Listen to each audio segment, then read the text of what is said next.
মানুষকে তার চেহারার প্রতিচ্ছবি না দেখিয়ে মনের বাস্তব প্রতিচ্ছবিটা দেখাতো, তাহলে মানুষ জানো তো চেহারার প্রতি নয়, নিজের মন সুন্দর করার প্রতি আরও বেশি আগ্রহী হতো। যাই হোক, গল্প কথা অনেক হবে, অনেকক্ষণ রয়েছি তোমাদের সঙ্গে। তার আগে তারাও নিজের পরিচয়টা দিয়ে নিই। নমস্কার, কেমন আছো সবাই? আশা করছি সবাই ভালো আছো, আর আমরাও বেশ ভালো আছি। আমি রিমি। আজকে আমার আরও একটি নতুন ব্লগে তোমাদের সবাইকে অনেক অনেক স্বাগত জানাই। ব্লগটি শুরু করেছি একদম গ্রামের পরিবেশের থেকে। দেখেছো সবুজে ভরা কি সুন্দর পরিবেশ আমাদের এখানে। জানি আমার বাবার বাড়িতে অত গাছগাছালি নেই, সেই জন্য একটু হলেও অন্যরকম লাগে বাবার বাড়ির ভিউটা। তবে আমার মাসির বাড়ি, বিশ্বাস করো, এত সুন্দর জায়গায়, চারিদিক শুধু সবুজে সবুজে ভরা, যেটা তোমাদেরকে একদিন পুরো ঘুরিয়ে না দেখলে বুঝতেই পারবে না যে কি দারুণ পরিবেশ। চারিদিকে সবুজে ঘেরা গাছগাছালির মধ্যে মাসির বাড়ি। তো মাসির বাড়ির উঠোন থেকেই ব্লগটি শুরু করেছিলাম। এদিকে মাছবালা চলে এসেছে। আমার ছেলে যেহেতু মাছ খেতে ভীষণ পছন্দ করে, তাই আমার মা কিন্তু আগেই আমার ছেলেকে নিয়ে এই মাছবালার কাছে চলে এসেছিল। সেখানে নানান রকম মাছ ছিল, ইলিশ মাছ থেকে শুরু করে জিওল মাছ, তারপরে রয়েছিল ছোট ছোট চুনো মাছ, বোয়াল মাছ।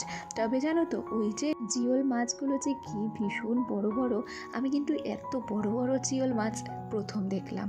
তবে কি জানো তো, আমার যেহেতু একটু সমস্যা আছে, সেজন্য জিওল মাছটা আমি আর কোনোদিনই খেতে পারবো না। ওদিকে গল্প করতে করতে ব্রাশ করে নিয়েছি, মুখটাও ধুয়ে নিয়েছি, তারপর সোজা ঘরে চলে এসেছি। শীতকালে ডাবর গোলাবাড়ি ইউজ করতাম, তবে যেহেতু শীত তো প্রায় বিদায়ই নিল, এখন আর ডাবর গোলাবাড়ির দরকার নেই, তাই ছোট্ট দেখে একটা ল্যাকমি পিচ মিল্ক নিয়ে এসেছি।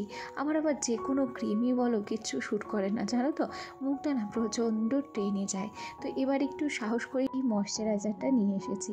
এটা এবার প্রথমেই ইউজ করছি, দেখি এটা শ্যুট করে কি না।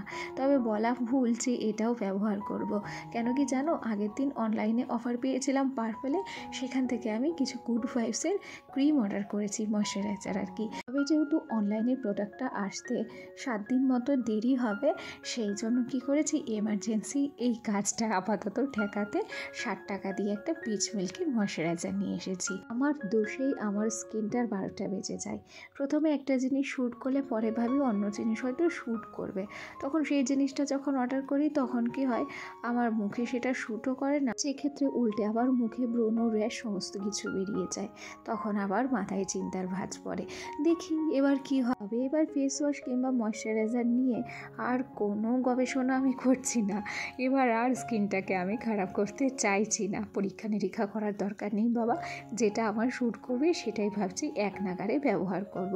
যাই হোক, তোমাদের সঙ্গে অনেক বকবক করতে করতে এই যে দেখো, বাসি ঘরটাকে আমি ঝাড় দিয়ে নিয়েছি, আর তারপরেই কিন্তু বিছানাটাকেও সুন্দর করে গুছিয়ে নিয়েছি। রাত্রিবেলা গরম পড়ে পাকা ঘরে, তবে সকালবেলাতে সত্যি কথা বলছি বেশ পরিমাণে ঠান্ডা লাগে, তাই এই পাতলা সোয়েটারটা না পরলেই কিন্তু নয়। এ পর্যায়ে বিছানাটাকে গোছানো হয়ে গেছে, তারপর খাটটাকে হালকা করে মুছে নিচ্ছি। কোমরে বেশি প্রেশার দেব না, কেন কি কোমরে যন্ত্রণাটা অনেক কম আছে। তবে আবার ও বাড়ি যখন যাব, আমি ভেবেছি কাজের প্রেশার অনেক কমিয়ে দেব, যাতে করে নিজের শরীর ভালো থাকে সেদিকেই লক্ষ্য রাখবো।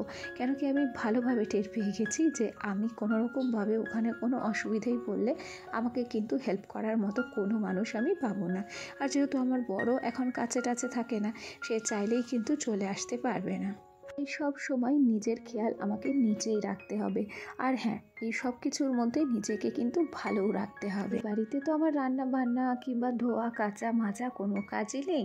এই বাড়িতে আসলে অনেকটা সময় আমার এদিক ওদিক করতে করতেই কেটে যায়। এই পর্যায়ে চলে এলাম পালং শাকের বাগানে। দেখো কি পরিমাণ আর কত বড় বড় যে পালং শাক হয়েছে, সেটা তোমরা না দেখলে বিশ্বাসই করবে না। আমাকে ছাড়িয়ে গেছে পালং শাকের শীষগুলো, জানো, এরা এতটা লম্বা হয়েছে। কিছুটা পরিমাণ পালং শাক তুলে এনেছিলাম, ভেবেছিলাম সোনার জন্য একটু ডালিয়ার খিচুড়ি করব। তবে সোনা যেহেতু ভাত খেয়ে নিল, তাই ওর জন্য আলাদা করে আমার আর খিচুড়ি করতে হয়নি। এদিকে মা নিয়েছিল ছোট্ট ছোট্ট চুনো মাছ, সেই চুনো মাছগুলোকেই বেছে নিচ্ছে, তাই একটু তোমাদের সঙ্গে শেয়ার করলাম। চলো এদিকে তোমাদের একটা জিনিস দেখায়। আমাদের বাড়ির একদম পাশে, একদম বাড়ি লাগোয়া এই যে একটা অঙ্গনওয়াড়ি সেন্টার রয়েছে, সেখানে দেখো বৌদি রান্না করতে আসে। আর আমাদের এখানে বললাম না, গ্রামের পরিবেশ, এখনও মাটির উনুনে রান্না করার প্রচলন রয়েছে।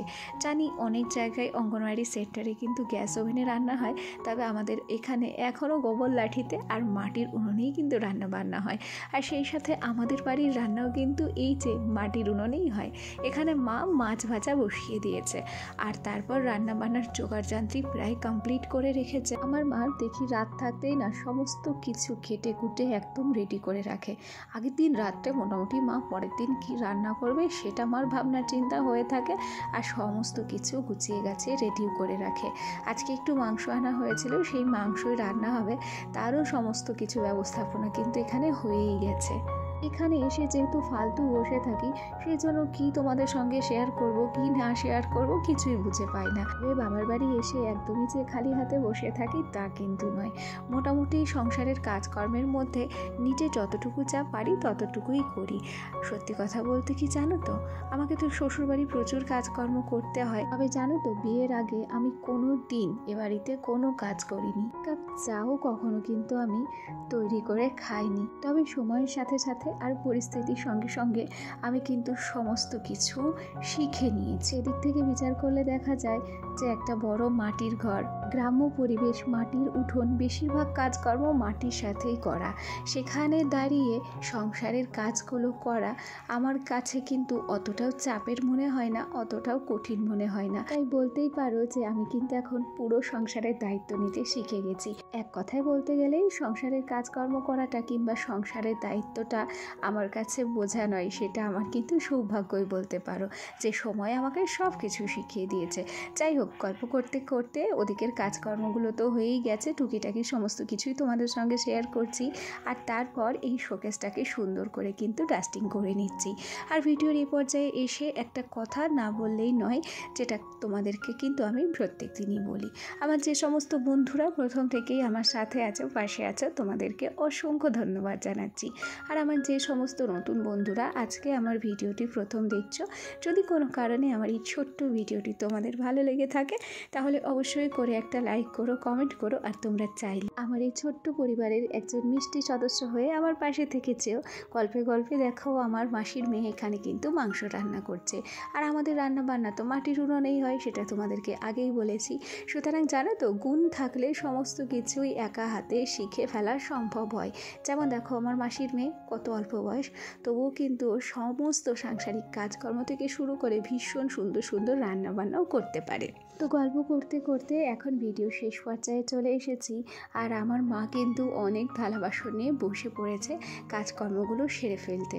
সেই সাথে ভিডিওটি চলো এখানেই শেষ করছি। সবাই ভালো থেকো, টাটা সবাইকে।